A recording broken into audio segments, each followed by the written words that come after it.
السلام عليكم ورحمة الله وبركاته. كسو دوادا كوبعية سوفتوير آلابات قبرتين كورسوين كلا دون كورس كيني كويك بوكا 2016 ayaa noo socday. wuxuu marayaa casharkeenii soddonaad. casharkani wuxuu ku saabsan yahay user management in QuickBook 2016. marka casharkeeni ku saabsan yahay sidii userska ama isticmaalahan barnaamijka QuickBook isticmaalaya si aad awoodo gaar ah u kala sameyn lahayd. ninkan saleska iibinaya wuxuu iibinaya wax kala check ma qori karo, waxyaalo kale ma eegan karo. ninkan accountant wuxuu buuxsaamin karaa, wax ma iibin karo. marka users fara badan ama dad fara badan baa QuickBook ka shaqeynaya. marka sidii userskan isticmaalaya u kala adeegsanaya awoodaha u kala xakimi lahayd, awoodaha u leeyihiin buu ku saabsan yahay casharkan. casharkan waa cashar aad u xiiso badan dhinaca practicalka daawada. markaan u soo leexano programkeena marka aad userska maamul ama association baa loo yaqaanaa aad u sameynaysa awoodo, waxaad tegaysaa marka ugu horeysa company baad tegaysaa, waxaad kasii tegaysaa users, then set up users and roles, doorarka ay kala leeyihiin. marka baashana kuu soo baxaysaa, waxaad tegaysaa new baad ku dhufanaysaa, new user baan samaysanaya. userka magaciisa kaa gelinaysaa, kasoo qaad Khalid baan gelinayaa. haddii password u samaysanaysa u samaysa, haddii kale ha u samaysa. anu password waan u samaysanaya 123, then passwordka mar labaad baan ku celinayaa 123. marka halkaa waxaad ku qoraysaa roolka uu leeyahay. roolka uu leeyahay waxaan dhahayaa waa sales person. sales baan dooranayaa, halkaasaan ku dhufanaya add new.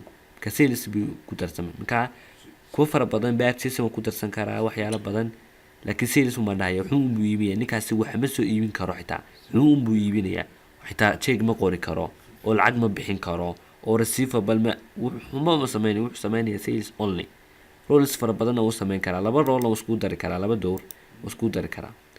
ninkaasi hadda wuxuu sameeyay sales na iibin karaa, account payable uu geli karaa, oo deyn uu soo amaahan karaa. marka labada role baa ninkaas siinaya, then okay waan iska dhaxaya. marka roleska halka aad siinaysi ninka userka Khalid, halkaas uu maad ku taxaysaa. hadduu banki lacag xitaa ka doonayo, halkaas uu maad ku taxay. kan aan iska remove gareeyo sales uma ninka u ogolahay, ninka sales kaliya u ogolahay. marka inta dadka wax kale u ogoshahay kaas uu ka dooro add-on kale add, then waxaad tabanaysaa okay, then halkan iska soo xidh close iska dhe. kada userkaasi wuxuu sameyn karaa sales kaliya. marka aan tijaabiyo inuu sameysan karo sales, aan soo xiro horta barnaamijkeenan company-geena iska soo xiro. aan iska soo xiro horta company-geenan wax kale weydiinaya su'aalo kama jawaabayo waxaan kale.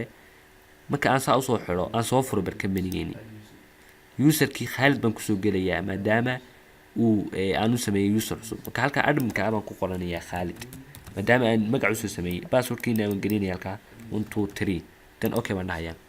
marka automatically isagaa soo kaxaya userkani. marka waxaan u sameeyay ninkan sales kaliya wuxuu iibin karaa.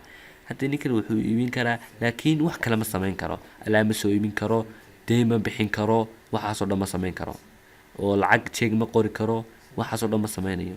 bar waxaan tijaabiyeynaa inuu check qoro oo kale, bar waxa lagu dhaho ama programkani waxa uu kusoo falceliyo baan eegaynaa. bar ninkan userka aan waxaan iska soo xiro waxyaalahan isagaa soo iskale QuickBook iska soo xidh. bar waxaan sameeyaa inuu sameeyo banki check ka qoro, banki tag right check. wuxuu igu yiri waka warning buu ii digay.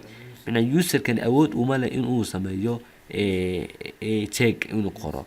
marka waxaad ka soo qaadataa codsi ninkan maamulaha codsi ka soo qaado si aad kuugu ogolaado.